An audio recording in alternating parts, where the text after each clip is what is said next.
প্রিয় দর্শক, আপনি কতক্ষণ ইউটিউব অ্যাপসের মধ্যে ছিলেন বা ভিডিও দেখেছেন, এটা কিভাবে জানবেন? এটা জানার জন্য আপনাকে ইউটিউব অ্যাপসে যাইতে হবে। এখান থেকে আপনার প্রোফাইল আইকনে ক্লিক করতে হবে।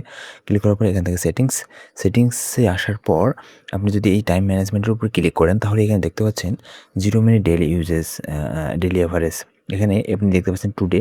এখানে আমার এই যে ইয়েটা দেখাচ্ছে, আমার ৫ মিনিটেরও খুব কম, অর্থাৎ ১ মিনিটের মতো হবে আজকে আমার এখান থেকে এই ইউটিউব যে আমি সময় কাটাইছি, হ্যাঁ? এই যে টুডে 1 মিনিট, লাস্ট 7 ডেজে 1 মিনিট, ওকে? তো এটা দেখার কারণটা হচ্ছে যে আমি হিস্ট্রিগুলো ডিলিট করে দিয়েছি, তো এই জন্য। তো আপনি এভাবে চাইলে আপনার দিনে কতক্ষণ আপনি ইউটিউবের ভিতরে সময় কাটাচ্ছেন বা ভিডিও দেখতেছেন, চাইলে খুব সহজে আপনি এভাবে দেখে নিতে পারেন। এখানে আপনার প্রত্যেকটা দিন এখানে গ্রাফ আকারে দেখাবে যে আপনি কোন দিন কত মিনিট ইউটিউব অ্যাপসের মধ্যে ছিলেন বা ইউটিউব ভিডিও দেখেছেন, ওকে? এভাবে আপনি চেক করতে পারেন।